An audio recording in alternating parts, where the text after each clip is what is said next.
A man was stabbed with a knife by his wife's younger brother in a critical condition.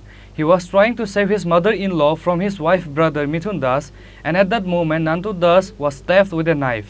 Incident took place at Ganiamare area of Bisalgarh on Saturday night.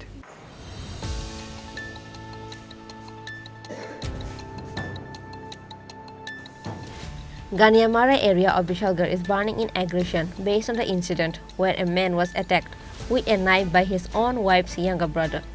A man who was attacked was Nantu Das. He was trying to save his mother-in-law from the hands of his wife's brother Mithun Das, and at the moment Nantu Das was attacked with a knife. After the incident, he was taken to Bisalgarh hospital by his family. Likewise, Nantu Das filed an FIR against his wife's younger brother at Bisalgarh police station.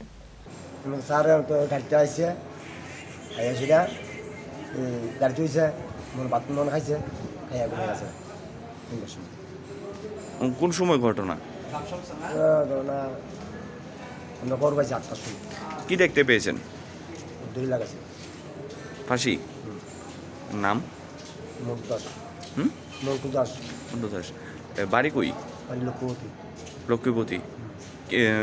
কারোর সঙ্গে কোনো ঝগড়া টগড়া? বয়স কত আনুমানিক? 30-35। আপনারা কি ঝুলন্ত অবস্থায় দেখতে পেয়েছেন নাকি? আমি স্যার ঝুলন্ত অবস্থা দেখছিলাম, আমার ছোটো ভাই দেখছিলাম। ছোটো ভাই কোন সময়? তো 8টা সাড়ে 8টার দিকে। গতকালকে রাত্রেবেলা।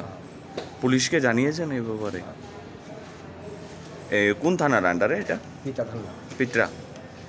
However, Mithun Das, who attacked his in-law brother, has fled from the house, and police are now in search of Mithun Das. Bureau report, Chini Khorang.